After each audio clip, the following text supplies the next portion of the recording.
Assalamualaikum warahmatullahi wabarakatuh. Sebelumnya perkenalkan, nama saya Sri Susilawati. Saya sekolah dari SMA N 1 Ranca. Saya di sini akan menjelaskan materi budi pekerti. Saya di sini akan menyelesaikan asesmen 5 dari Duta Hukum HAM Jawa Barat. Saya akan menjelaskan pengertian budi pekerti, etika, norma sopan santun, dan juga pergaulan. Yang pertama, budi pekerti. Definisi budi pekerti adalah sebuah mata pelajaran yang pernah ada di dalam lingkungan sekolah atau dalam pendidikan Indonesia. Mata pelajaran tersebut mempelajari tentang pembelajaran moral di lingkungan sekolah. Lalu yang kedua, definisi etika. Etika adalah nilai yang berhubungan dengan akhlak individu yang berkaitan dengan benar dan salahnya. Ada pula banyak jenis etika yang dapat dijumpai di lingkungan sekitar. Contohnya seperti etika berteman, etika profesi atau sedang bekerja, etika dalam berumah tangga, dan lainnya.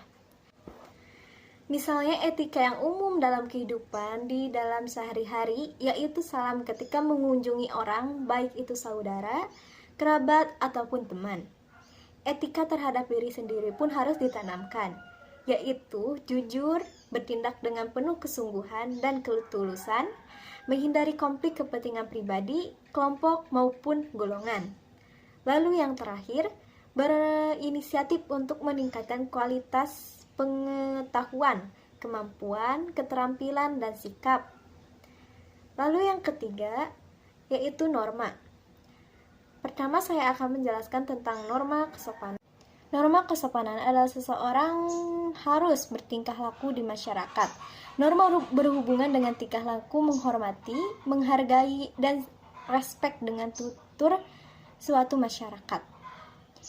Contoh norma kesopanan yaitu mengucapkan salam, menyapa orang lain dengan sopan, menghargai orang lain yang sedang berbicara, lalu menjaga jarak fisik yang sesuai, berbicara menggunakan bahasa yang sopan, dan tidak memotong pembicaraan orang lain. Sedangkan adab adalah norma atau aturan yang mengenai sopan santun berdasarkan aturan agama. Norma tentang adab seringkali digunakan dalam pergaulan yang terjadi antar manusia, antar tetangga, dan antar kaum. Adab dibagi menjadi 3, yaitu adab yang mengatur hubungan seseorang dengan halnya, adab yang mengatur seseorang terhadap dirinya, dan adab yang mengatur hubungan sesama manusia atau disebut juga dengan adab bergaul. Lalu yang terakhir adalah materi pergaulan. Pergaulan merupakan jalinan hubungan sosial antara seseorang dengan orang lain yang berlangsung dalam jangka relatif lama, sehingga terjadi saling mempengaruhi satu sama lainnya. Pergaulan merupakan kelanjutan dari proses interaksi sosial yang terjalin antara individu dalam lingkungan sosialnya. Pergaulan dibagi menjadi 2, yaitu pergaulan sehat dan pergaulan bebas.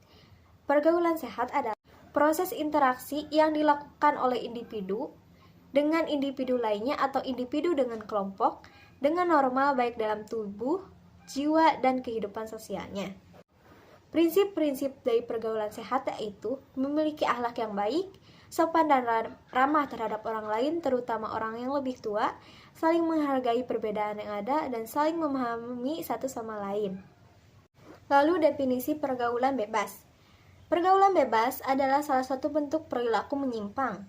Istilah bebas yang dimaksud adalah melewati batas atau norma yang ada. Masalah pergaulan bebas ini sering muncul baik di lingkungan maupun di media massa. Pada saat ini, kebebasan bergaul sudah sampai pada tingkat yang mengkhawatirkan. Beberapa contoh pergaulan bebas yaitu seks di luar nikah, merokok dan minum minuman keras, tawuran, dan juga narkoba. Sekian materi yang dapat saya sampaikan. Semoga materi yang saya sampaikan bisa bermanfaat. Maaf bila ada kekurangan. Sekian, assalamualaikum warahmatullahi wabarakatuh.